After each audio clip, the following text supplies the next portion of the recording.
Assalamu alaikum wa rahmatullahi wa barakatuh, brothers. Are we ready? Just hold on. We are ready. Okay, we're live on Facebook, alhamdulillah.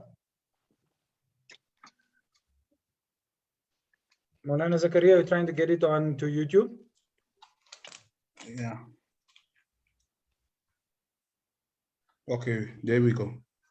Okay, Bismillah ar-Rahman ar-Rahim. Assalamu alaikum wa rahmatullahi wa barakatuh. I hope you brothers are well, and welcome to all our listeners. This is the first podcast of 3 shots of espresso. So a cool name, we'll unpack that at some other point in time, not tonight. Tonight's topic, because as we had said last week, we'll have 45 minutes on the clock.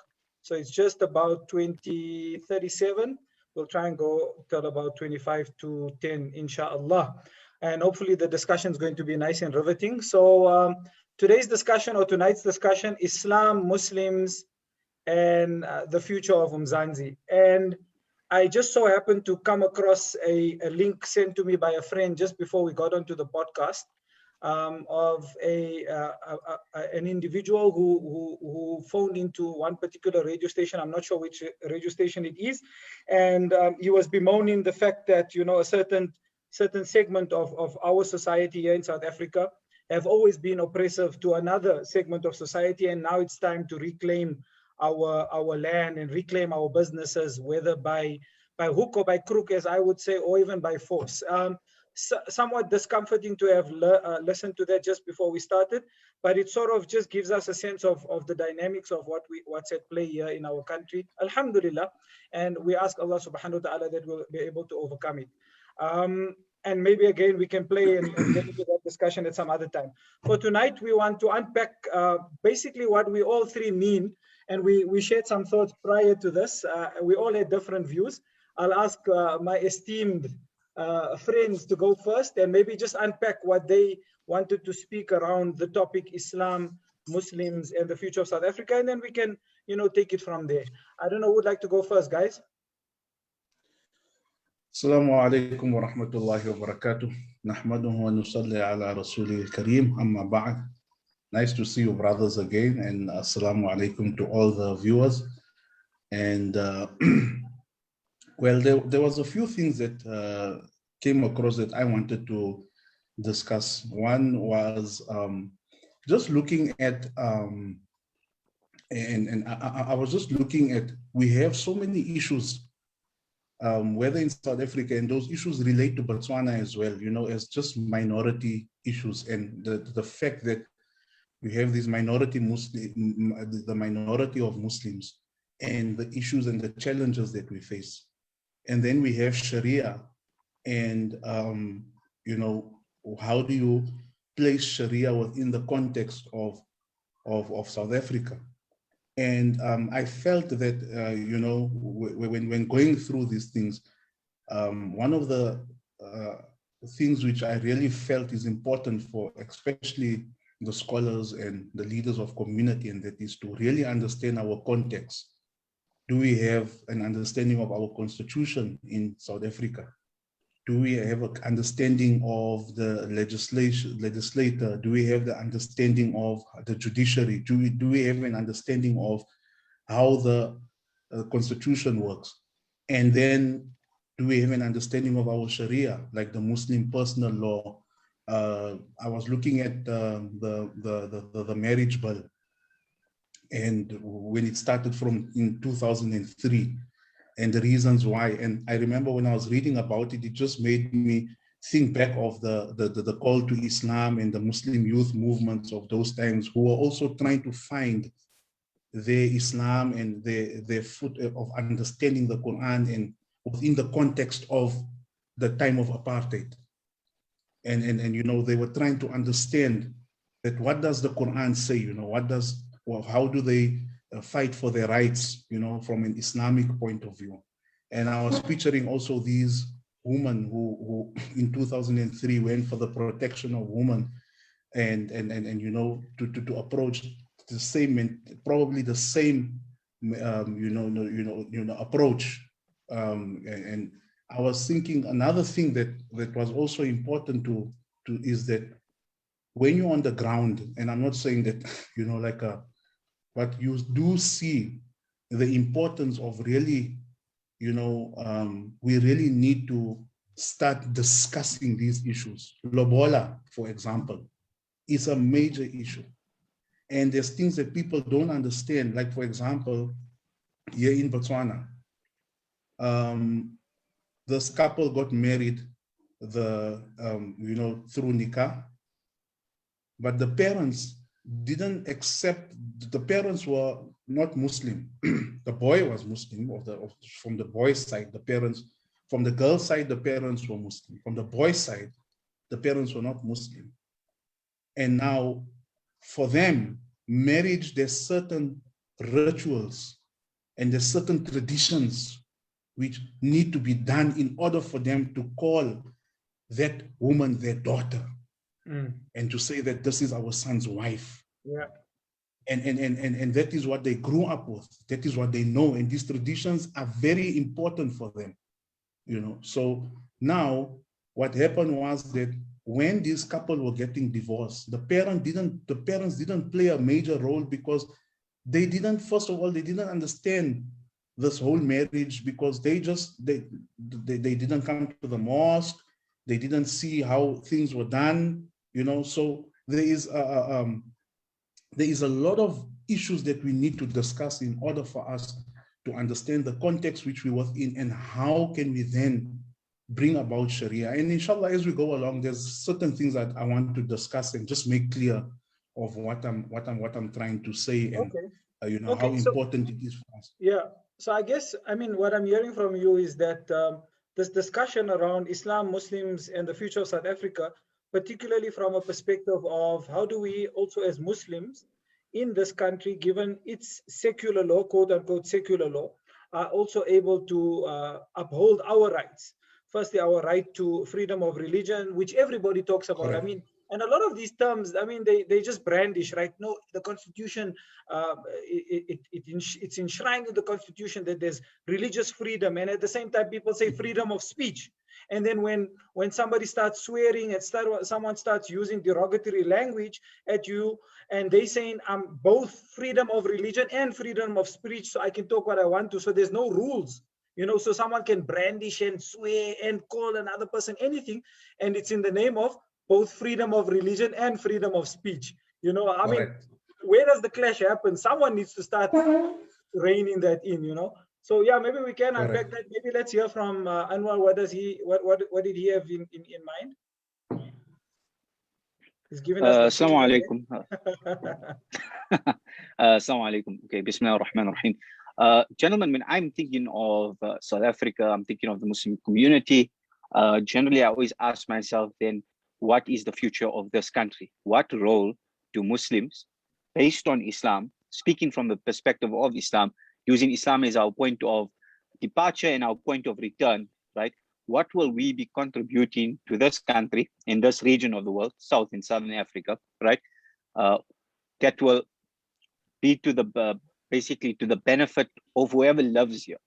So I look back in history as a student of history, and I go back to the Medina of Muhammad sallallahu alaihi wasallam, and then I think of the fact that when Muhammad sallallahu alaihi wasallam came to Medina, he basically reconciled people that were at war with each other, so that the Arab tribes that lived there, the Aus and Khazraj tribes, when Muhammad sallallahu alaihi wasallam was invited to Medina, and when he eventually gets there, by virtue of Islam, he reconciles these people that used to fight with each other.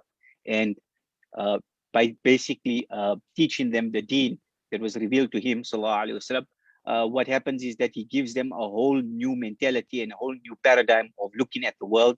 And eventually, these people start to take his message forward even after he passes away. So they go to Persia, for example, and he told them, you are going to go to Persia and you're going to do X, Y, and Z. And you are going to go into Rome, the Byzantine Empire, the Eastern Roman Empire, and you will do 1, 2, 3. And his followers, the Muslim community, the Sahaba radiallahu anhum, and the successive generations up until us, have been carrying on that message. So for me, it's like, my question always is that, what is my purpose in this country? Not just as a citizen of the country, but more importantly, let's say as a representative and a member of the Ummah of Muhammad sallallahu alaihi wasallam. I also go back in history a little bit earlier, well, closer to our time, not so far back as Medina. And I think about, for example, when Muslims went into what is now known as modern day Spain, Portugal, the Iberian Peninsula, right? And we know that the Europeans, the Visigoths were inhabiting those lands. And, you had different Christian kingdoms that were at war with each other. And there comes, the Muslims literally roll into town. They lay down the law and they contribute to a civilization, a reflection of Islamic civilization that was literally to the benefit of everyone there. That even the modern day Europe, which is largely based on its Renaissance, the Renaissance that Europe went through, the Renaissance period, even all of that, those developments were actually inspired by Muslim contributions in Islamic Spain. So I'm asking myself, as a member of the Muslim Ummah, living in the 21st century, in the 15th Hijri century, I'm asking myself, what am I going to do to continue the message of Muhammad sallallahu alaihi wasallam? Because for me, when I look at Islam, I believe that Islam is a way of life, and being a way of life, it doesn't fit into this paradigm of a religion amongst other religions. Yes, we get along with everyone. We are tolerant and respectful of all people in their theological choices, their lifestyle choices. To each his own at the end of the day. But at the end of the day, I do ask myself is that, what am I going to contribute to making this country and this part of the world better? What am I going to contribute to uplifting society? What am I going to contribute towards making sure that every person that I interact with on an almost daily basis, that my presence here as a Muslim is a beneficial presence. So my presence here contributes to them being successful in this life, right? Because we're going to change the world, and for them to be successful in the next life, by giving them Islam itself as a deen. Last week we spoke about the idea of moving away from toxic charity. It's a larger discussion. It still needs to be unpacked, right? But I ask myself is that what are we doing on a daily basis that goes beyond, and I'll say mudslinging in the Muslim community, to constructive contribution. And Muslims have been doing this, but we need to have more serious discussions amongst ourselves as members of the Muslim community, irrespective of our level of Islamic learning. When it comes to very critical matters that require deep Islamic learning, then that's the preserve of the ulama. We can respect it, right? But for example, when it's about things that affect all of us, then we're probably going to need the contribution of all of us. Like, for example, at the Battle of Badr, and this is a point that I want to conclude on. So Muhammad sallallahu alaihi wasallam decided basically to set up his army at a certain point on the battlefield. And one of the Sahaba from Medina, an Ansari, comes to him and says, are you choosing this location based on revelation? And he says, no, I just thought it would be a good place to, for us to encamp. And he said, no, we rather claim the wells and deprive our enemy of water. So we have the water, it's a strategic advantage, and they don't have the water. It's to their detriment. So we claim the wells, and that's what they did. Because the people of Mecca, while they did have their differences, were not, as skillful warriors as the people of Medina, before Islam. So the people of Medina actually had combat experience. And Muhammad sallallahu alaihi wasallam recognized the person's experience, recognized their knowledge. So despite being basically the messenger of Allah, the one receiving revelation and teaching what it means to his community, at a moment when, let's say, for example, he did not have a certain type of knowledge, somebody else was more skillful in that area, had deeper insights, he was willing to take on the insights. So similarly, we have a vast array of Muslim professionals in our community, business people, entrepreneurs, people across so many different fields. So when building a society and building a community, shouldn't we be also willing to draw on their skills, their knowledge and experience? Shukran. Sure. Just to touch on one thought that came to mind is that, based on that last piece and contributing, and I think you mentioned all the spheres, one sphere that I do think we are grappling with is, and this goes to what Maulana Zakaria was saying, is there's going to be a political impasse very soon. And if we don't mobilize some force to try and make sense of this for the broader community, because a lot of what's going on now, it flies over the head of a lot of people, you know.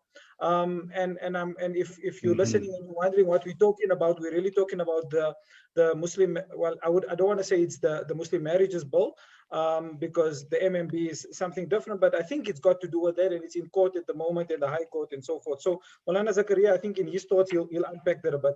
I just want to quickly give a few thoughts on my thinking. And again, you know, happy to unpack it with ourselves and maybe even others. Please, if anyone has any comments, suggestions, please, actually not suggestions, because suggestions come at the end. If you've got some constructive feedback and comments, please do pop them in the chat box on Maulana Zakaria's Facebook Live or on YouTube in the comment section and in the live chat, and Maulana Zakaria will pick it up. So for me, when I looked at the topic Islam, Muslims in South Africa, I had sort of three prisms that I looked at it. When I thought about Islam, I thought there's a nationhood here. There's a community at a very macro level. So how are we showing up as an ummah in South Africa, right? And what is the contribution of that ummah in South Africa? And then broadly, as part of a global ummah, what are we as South Africans contributing to the global ummah? That's my one thinking around Islam as a term. And again, it's neither right nor wrong, it's just my thinking, right? And then from a Muslim perspective, I thought about it as an individual. And there's a nice article that you gave us, Anwar, about Dr. Yusuf, what is it, Dr. Umar Abdullah Farooq.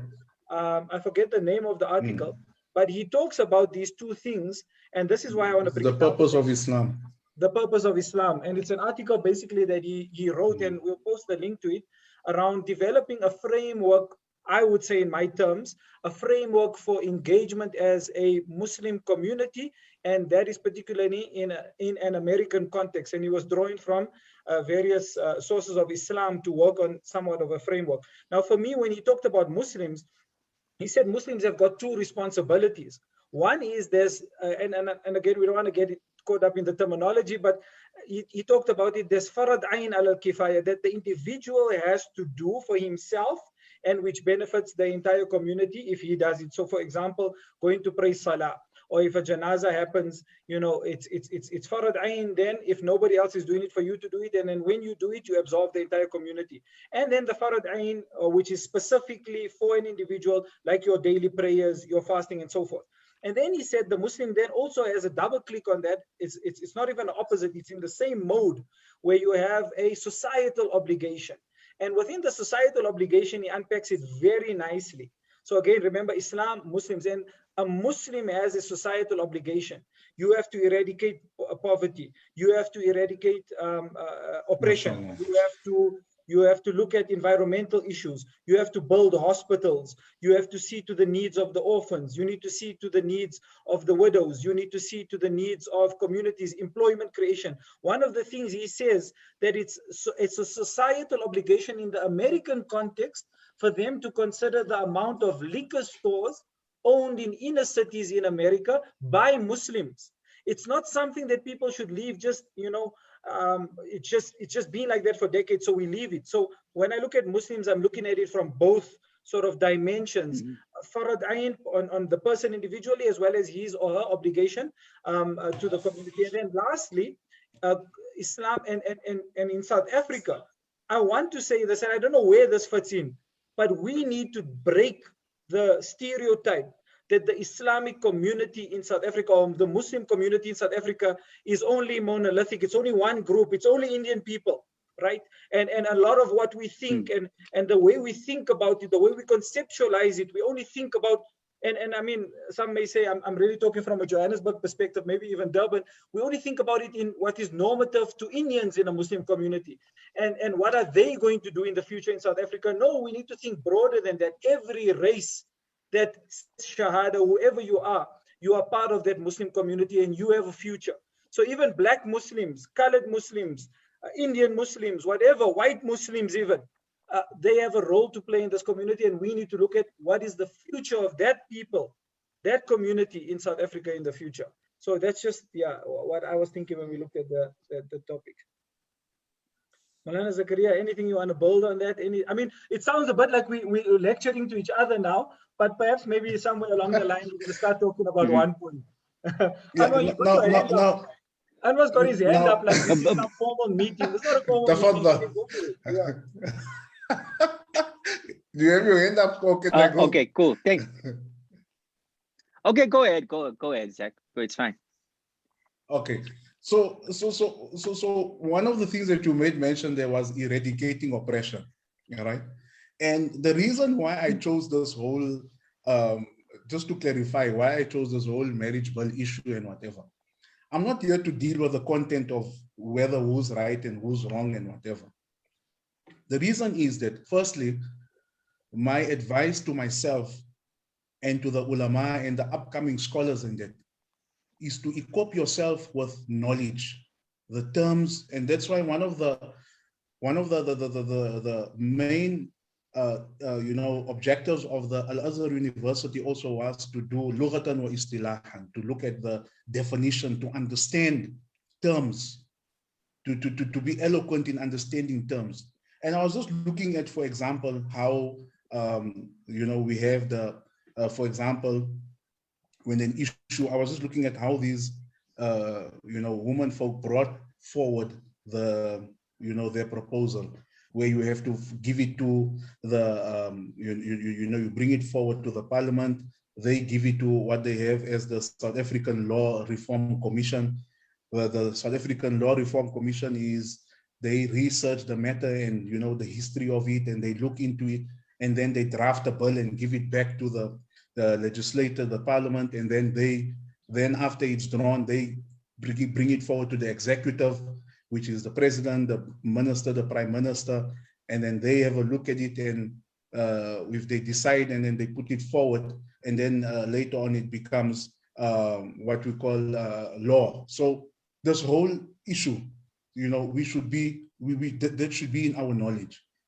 The reason why I was looking at the Muslim family law or the Muslim personal law, and the reason why, I was reading through some of what's on that bill, like issues like polygamy, issues like protection for, in a marriage, a recognition, who can conduct a marriage.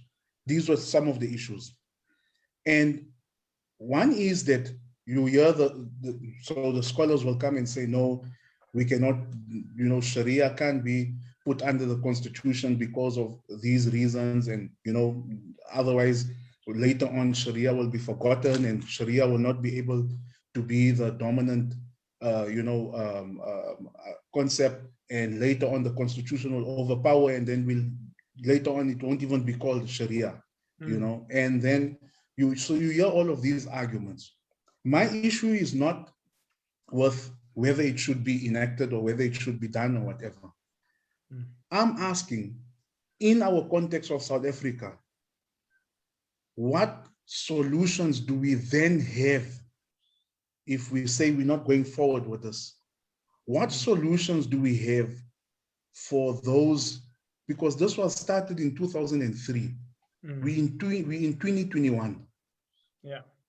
I'm dealing with a case which is not even a week old, of a female who is currently in her idda, who is also pregnant, and who is going through a very difficult time.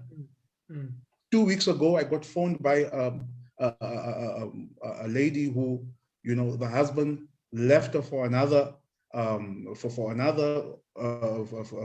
lady, and she's with the 2 kids. So these are on the ground. These are issues. These people are seeking for assistance. Yeah. And what power do you have as a scholar to put in your authority and to demand justice for those people who are being oppressed? So we can have all these technical terms of why we can't allow and why we, So I'll give you an example, and this is just me being, you say to somebody, I'm going to study in university. The person says, don't go to university. It's all a modern way of thinking and all of this here and all of that stuff. What solution do you have for me? What?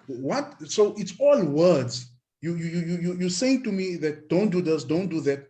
You're right. But then what solution do you have for me after all of these beautiful words that you have given me?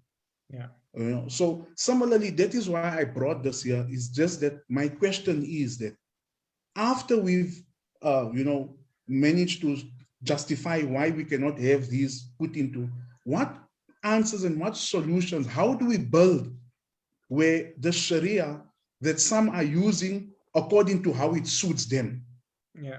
They're using the Sharia according to how it suits them. So what solutions do we then have to take people to account if they are not following and giving people their rights? So this is the reason why I brought this here, and I wanted to, just put that out there, and maybe, that these are certain serious issues, like, for example, even when I spoke about the lobola and all of these issues, when you're on the ground, you see the technicalities and the reason why we need to find solutions towards these problems. We need to understand, we need to read about these traditions and rituals, and then see how we can unfold it and make Sharia make sense of these things. One of the reasons why people accepted Islam in Africa and was that Islam came in and it accommodated their culture, and it came and it defined and it made the culture better. So this is all that I'm asking, that what is the way forward once we say that this is not allowed? How do we then assist people who every day are being oppressed? So I don't know if you understand what I'm saying, the approach which I'm trying to understand. I'm with you. I'm with you. I fully agree with you. But I think, like, we are looking at perhaps, like, let's say 2-3 different frames of reference here, which is fine, right? Because on the one hand, we're asking about what are the rights of people within the land, right? Let's say of South African Muslim citizens of this country, right? What rights do we have that are recognized by the law, right? The law of the land, the South African Constitution, that will ensure that, like, let's say in cases of divorce and inheritance issues, on the death of somebody, that your rights are upheld, and it can be a great step forward for the Muslim community. I agree with you. Now, that's a very, very South African discussion, because, in this country, we always talk about our rights, right? Not so much our responsibilities, but it's a very important discussion, right? It's a global discussion. The other point of reference that we're having in this discussion is that what's going to be our contribution? Because a lot of the times where I find that the Muslim community, while we need to be having, very, very serious discussions about entrenching rights for all citizens, dignity for all citizens, right? And we move to this level of, as we have in the Islamic tradition, about the idea of executing your responsibilities, fulfilling other people's rights, as we always say, right? So in the one frame, let's fulfill other people's rights, uphold their rights, right? On the other, but this frame of reference always comes in from what I would like to call, like, let's say, the survival or the or the preservationist mind or mentality. It's about just our existence right now in this part of the world, right? And we know with the recent civil disturbances that took place in South Africa, right? And some political commentators are calling it an attempted coup, right? An insurrection, right? That's heavy.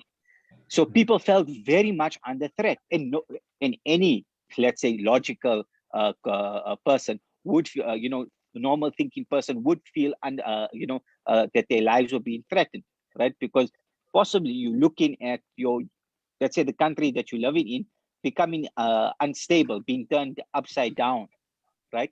So there's naturally this thing about, let's preserve our rights, try to, so we can preserve our deen, so we can ensure that we can practice the deen of Allah subhanahu wa ta'ala without changing it, right? I can understand that frame. But sometimes when you get so much into this thing about just protecting yourself, you don't have time to give off.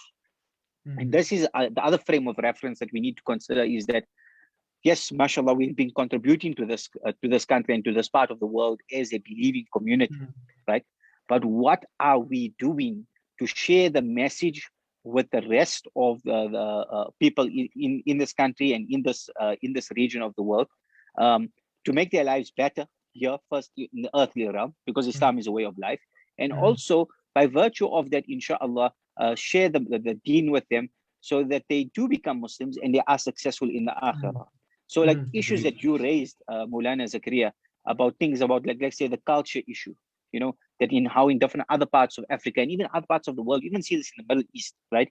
It's not like, Muhammad Sallallahu Alaihi Wasallam was sent with a message one day, let's say on a Monday, and by Tuesday, the entire Arabian Peninsula was already Muslim, and this Sharia was established. People have these kind of like, I don't know, fantastical dreams that things happen like that day. When our reading of the Sirah of Muhammad Sallallahu Alaihi Wasallam is very, very shallow. So, we don't see it's 23 years of continuous building.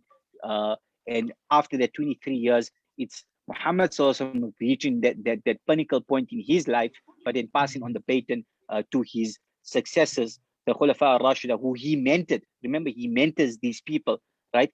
So, Correct. and then they carrying the message forward, right?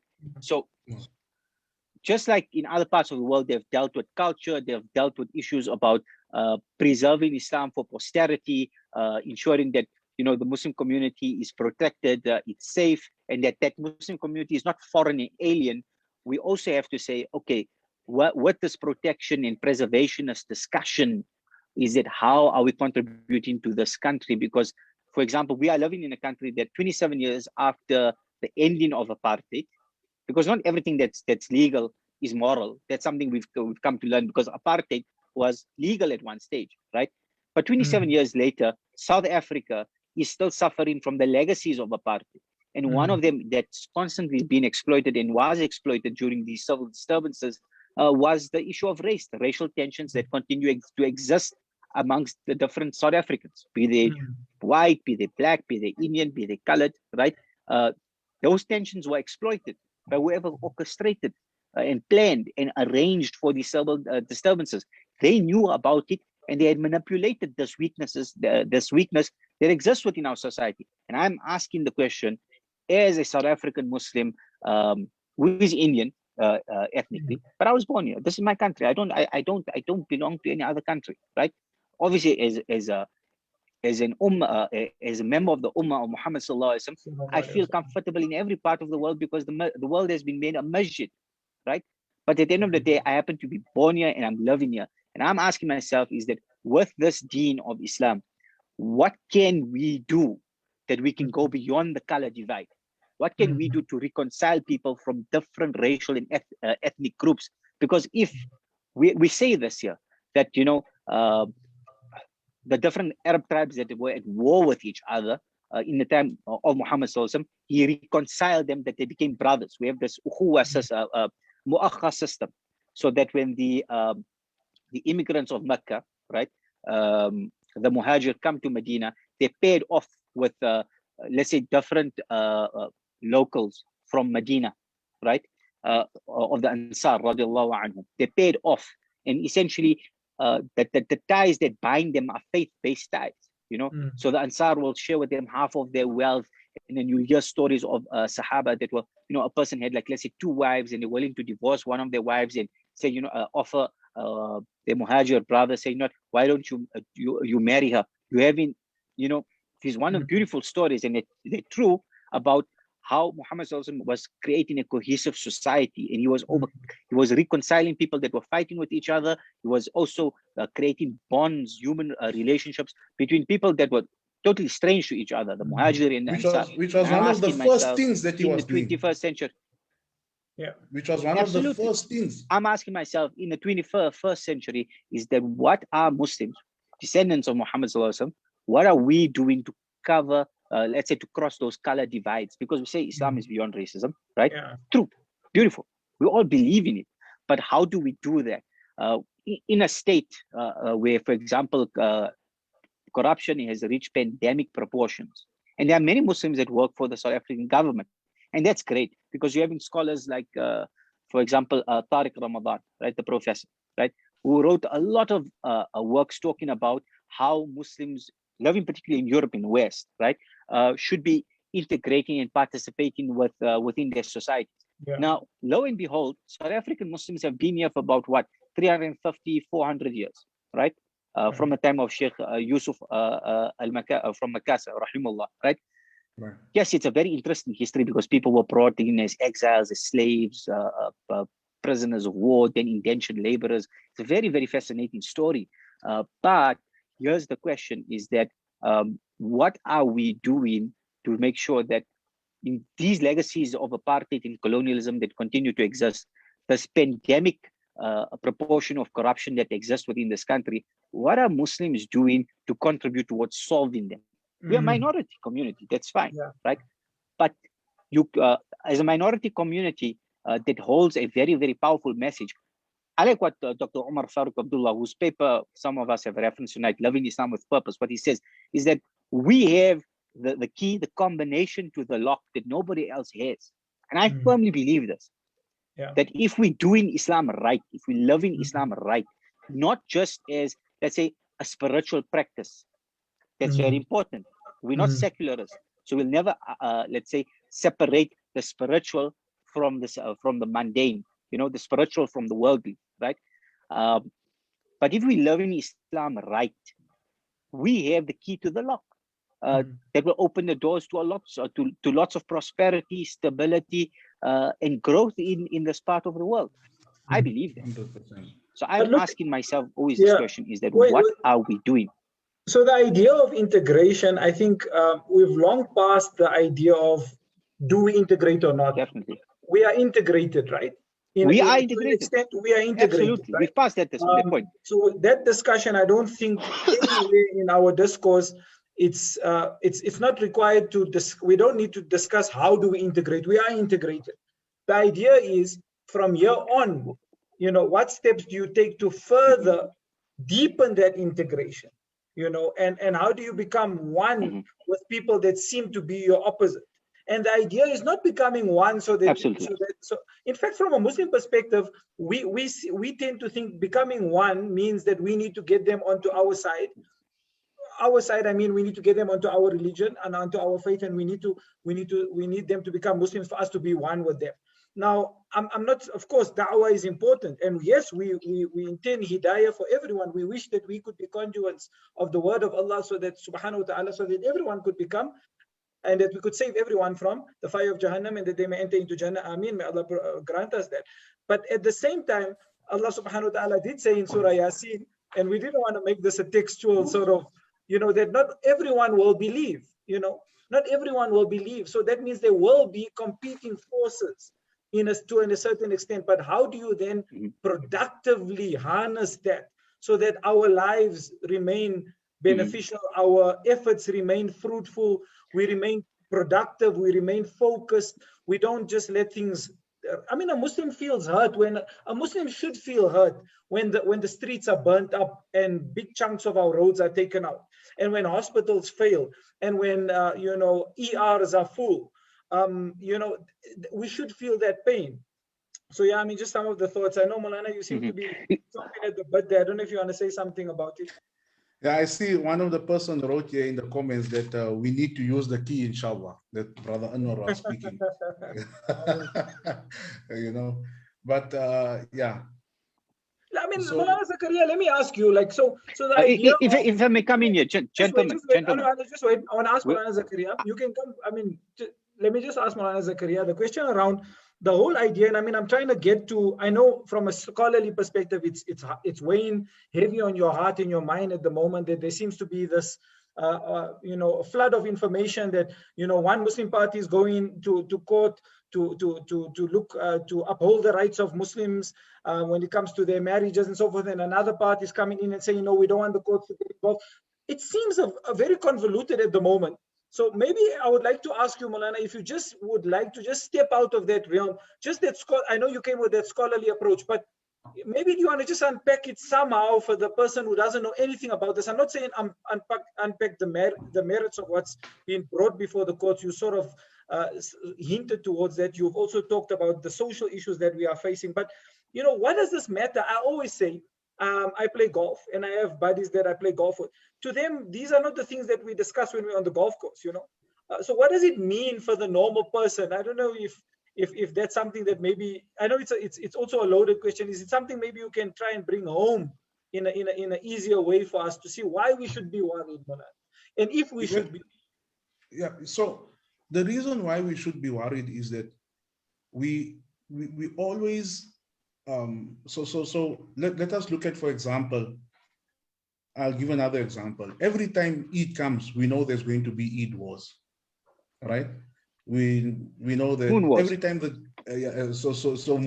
moon wars. Every time the day of Arafah appears, you will have to get 1 or 2 phone calls that in Saudi it's the day of Arafah. Do we fast? Do we not fast? You know, so we always have these discussions, and we have books written and big debates and you know, good discussions on these topics, and high words, you know, like the furur and the usul of this, and you know, and that. My whole thing is that have we come into a culture where we have become more evasive, where we are not, you know, approaching solutions, and we just almost furthering away from the issues and the difficulties that we are facing.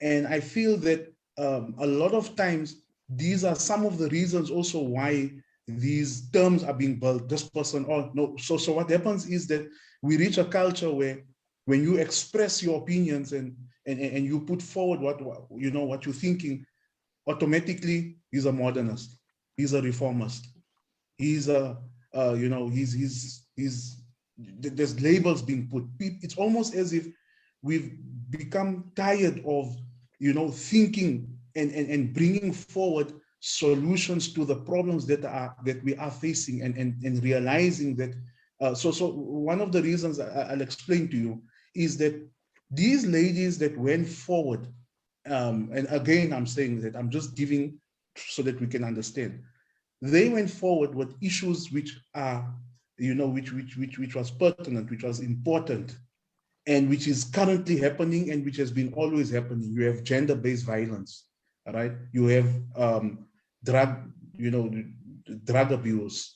You have you have different issues which people are facing, and you have, you know, how many of us know of incidents, for example, where a person comes and just says, Suratul Nisa, you know, take a second one, you know, you don't need to take no permission, you can just do it out of you know. And what happens is kids are involved.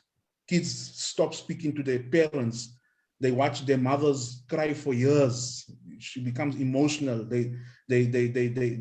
She was never like this before. She's broken, you know, and you holding up and saying, I'm practicing Sharia, you know, I'm following the Sharia, I'm following the Quran.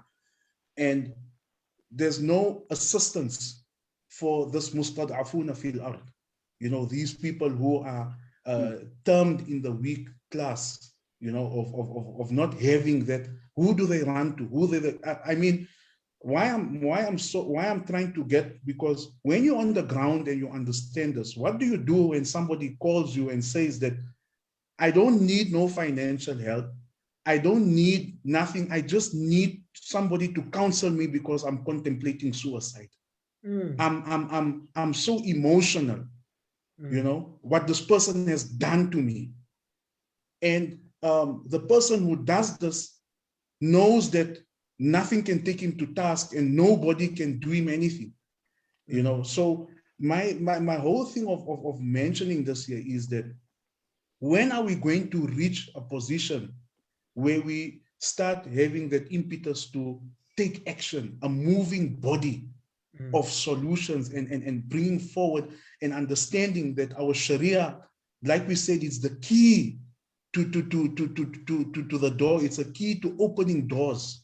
When are we going to open those doors and stop standing at the door and just speaking a whole lot of eloquent and bringing out and showing how you know, brilliant we can interpret, but at the same time we are not giving any solutions, you know. So that is one of the reasons, you know, why I brought this here. And I just, you know, it's not that I'm trying to degrade anybody, but it's just, what are we reaching a culture where there's so much of words and words and words and words and words, and this one here says this, and this one pulls out this, and this hadith, and that hadith, and this dalil, and that dalil, and this fiqh, and this maqasid, and that there, and this qawaid, and this usul, and that, and this voice note, and that voice note, and this condemnation, and this belittling, and this, and that, and you be full of these, social media wars.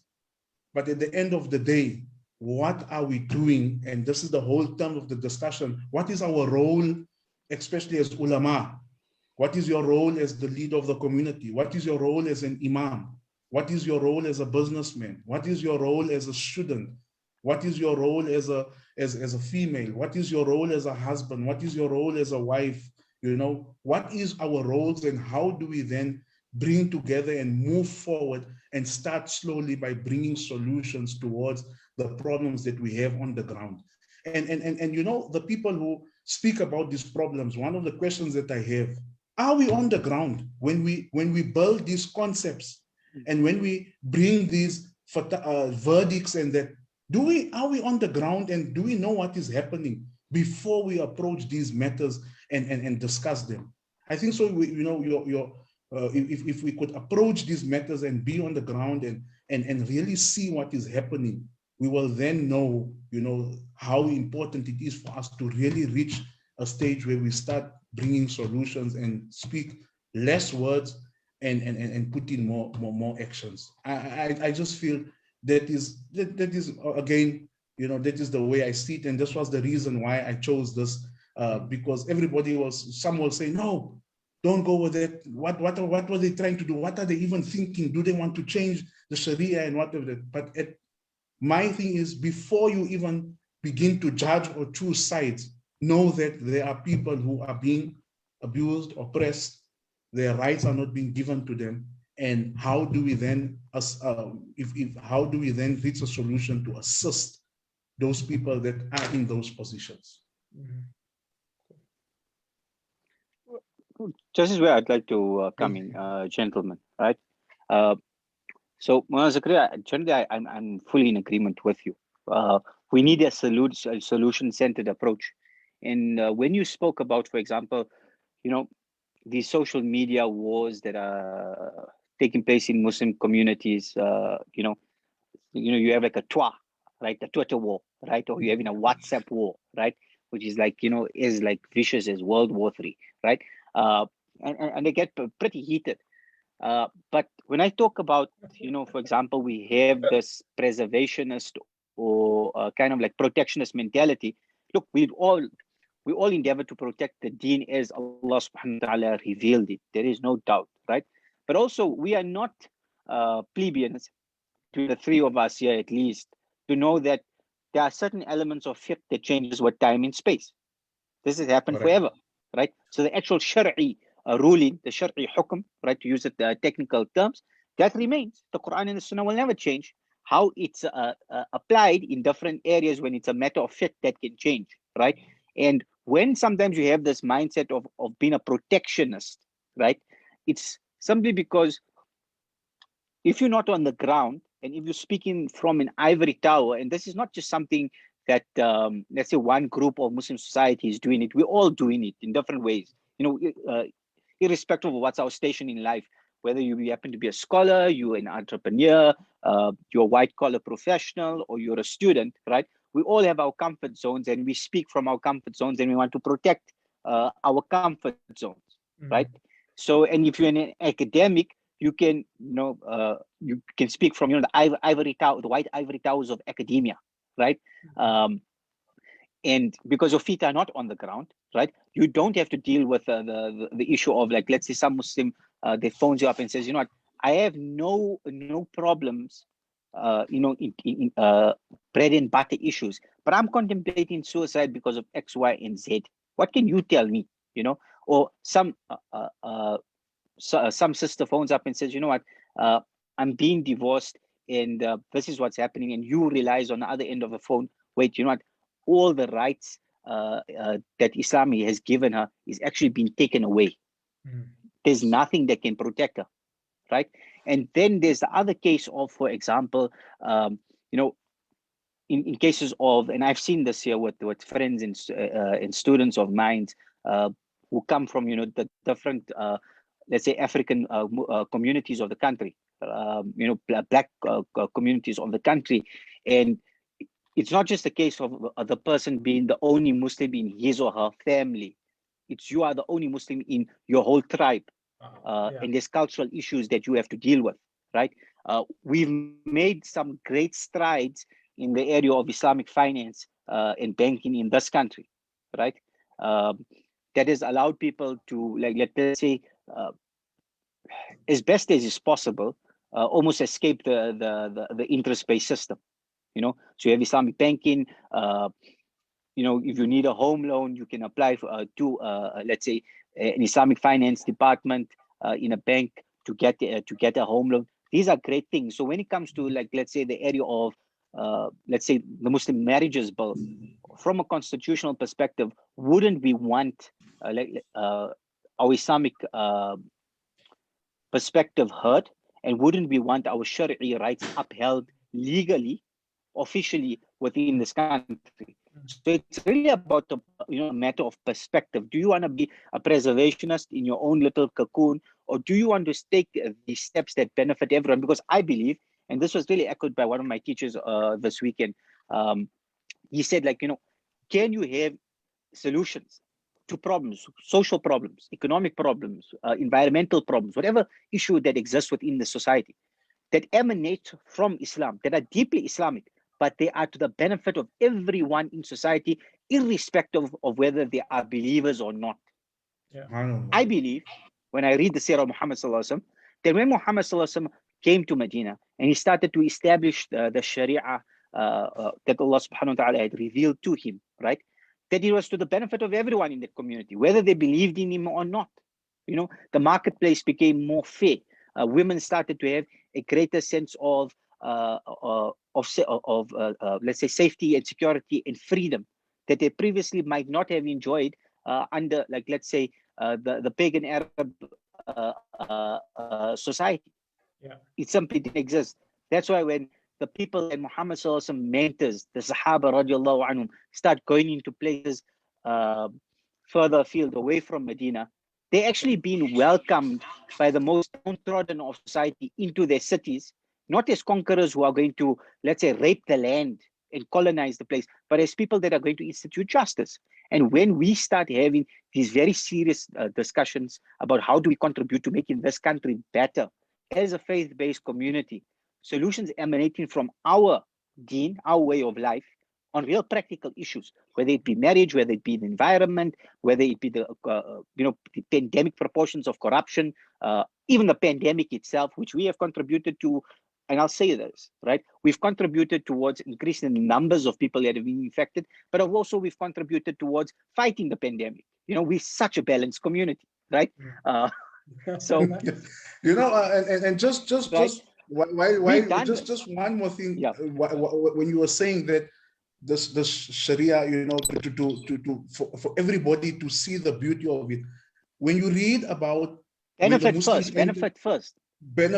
When you read about when the Muslims entered into Mali or these African countries, one of the things, even the chiefs, and you read this in history, even the chiefs and the people, when they watched the Muslims and how they conducted themselves and how they did transactions and how they adopted while they were chiefs and were leaders of tribes, and that they adopted those customs and traditions of the Muslims, even though they didn't accept Islam or accepted Islam at a later stage. And just make sense of what you're saying. I mean, one of the things that you really see, and I'll give you the talk again.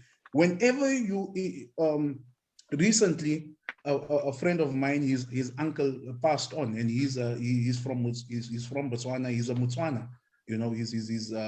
He accepted Islam, and he's an indigenous from Botswana. And we were just discussing, and he was telling me the amount of difficulties that they are finding to bury his uncle. And he said when he explained to his mother the burial of the Muslims and how fast that within a few hours the body is buried, and just how he was explaining, they were so overwhelmed by how Islam conducts barrier. And one of the things that just to share with you on what you're saying, here at the masjid where I am in Pakalani in Botswana, the security guard, because he has to sign in. So here in Botswana, there was, it's no more a rule, but you had to write in when you come in. So because of the pandemic, when you come into any area, mall or shop or center or whatever, there has to be somebody that records your name, your place where you're coming from, your cell phone number, and then take your temperature. And for few Fridays, he was doing this at Juma. When people come in, they placed him at the door. So he would write down the name and take the temperature of people. And he, Allah subhanahu wa ta'ala, granted him the ability to watch the Juma, to listen to the khutbah and whatever. And one of the reasons that he became Muslim was he said that I had the opportunity, yes, he said I had the opportunity to observe what Islam is. I've had so many negative thoughts. I heard that there's a whole lot of idols in the mosque. I heard that there's a whole lot of this. You can't believe the things that he believed was in the mosque, you know, and he said, when I saw it for myself, I really wanted to become a Muslim. So it's true what you're saying. I really agree that, you know, showing an opportunity to show, but you can carry on, inshallah. I just wanted to add that. I want to make a comment and then frame a question, and then we'll allow, we need to end now. It's almost going to be 25 to. So Islam, Muslims, and South Africa. Firstly, I think we've discussed at length that from a Muslim perspective, when this question is put to you, you generally think about it from, okay, we are told to be courteous. We are told to have good manners. We are told to fulfill as many of the sunnah of Rasulullah sallallahu alaihi wasallam that we know about and that we can do. We are told that in our dealings, we are told in our demeanor with others, we are told in our charity with others. We are told that when you go to work, conduct yourself in an ethical way. We're told that when you are a leader, be just, be fair, try to develop people, try to develop institutions. So we're told all of these things. And it's part of being Islam and Muslim. And then I can say in the other part is that some people will say, I don't want to be, why do I need to have these qualifying criteria? Why don't I just be a South African citizen in order to contribute to society? Why do you want it to be a Muslim contributing to society? So my question here is, and I know it's going to gravitate towards, yes, there's a secular mindset that takes religion out of the sphere of the public, and it's something that you do in the privacy of your home. Don't bring it into politics. Don't bring it into business. And we can debate that, and not debate, but we can talk about that at length. Again, it's going to be saying that why does Islam say no? It's not this. Islam is all encompassing and so forth. So the question I want to ask you is, all of that aside, I framed the question and I've sort of alluded to the whole idea between secularism and Islam. But I want to ask you guys, why does it matter to me to have these qualifying criteria? Why you always wanted to tell me about Islam and Muslims before it gets to being a South African citizen? So, I mean, this is the question that antagonists to this topic will say, yes, you have had the discussion, but why does it need to be seen from this direction? Now, apart from just going from and I'm challenging you both, apart from just saying it's a secular mindset that you have, let me break down secularism versus religiosity and religion, and let me try to tell you how Islam is both political, economical, all of that. How do you answer that person's question without going that route? And I don't know, maybe you need to think about it a bit more, and perhaps you don't have an answer. I'm not sure. I don't want to put you on the spot, but why does it matter? Why do we need to get in this discussion? And I'll leave with this. I won't say much after this. I think we need to conclude. So maybe perhaps if you can restrict yourself somehow, gentlemen, to 1 or 2 minutes on the point. Anwar, do you want to start? Sure. I'll start off by saying that why can't we have that discussion? Because people always want to, we talk about this is not about, integrating. We are here in South Africa. We are here in Botswana, Malaysia, Indonesia, Japan, wherever. We are part and parcel of the land. We are born in these different parts of the world, right? But it's almost like, there's this kind of like schizophrenia that the Muslim community in the 20th and 21st century is adopting. I always ask, I say, who are you? what really informs who you are as a human being. That's my point of reference, obviously, being that I'm a Muslim because in another realm, when Allah asked all of us, "Am I not your Lord?" Then we said, "Of course, we witnessed this. We testify to this. Bala shahidna," right? As the Quran says, that we recognize who is Allah. So for me, all these other markers about maybe perhaps being South African, being American, being British, being French, being Japanese, being Kenyan, whatever. These are like, secondary and tertiary kind of like identifying markers of who we are, they're identities that are rather arbitrary. Like, for example, if I look at my own family lineage, right? So maybe it's not even, maybe say two, 3 generations ago, my folks were in India. I haven't met them. I've never traveled to India, right? I'd like to travel there one day, under obviously better COVID conditions. But they were there. And apparently before that, a long time before that, if the legends happen to be true, is that my family could have come from a place like Iraq, because they very conveniently landed up in a certain place of India, and they practiced a certain school of fiqh, right? That was very different from, let's say, other parts of India, right? And you look at the surnames and things like that, they've got a Middle Eastern lineage, apparently, right? But I don't identify myself as an Indian in the sense of like I'm an Indian national. I don't identify myself as an Arab. I see myself as a South African. Maybe 2 or 3 generations from now, my descendants could be in a totally different part of the world. The only thing that may bind me to them, besides like the fact that we come from the same family, is that we happen to be Muslim. So for me, this is the overriding identity that I'm unapologetic about. Okay. Because invariably, human beings move between different parts of the world. Okay, thank you, Anwar. Appreciate it. Maulana Zakaria, do you want to end off just with your views, and then we'll recite Surah Al-Asr and we'll conclude?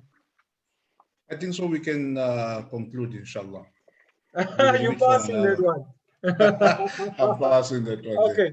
Okay, shukran to everyone who joined us this evening. We hope that you found that sort of intriguing. It's really just to stimulate discussion.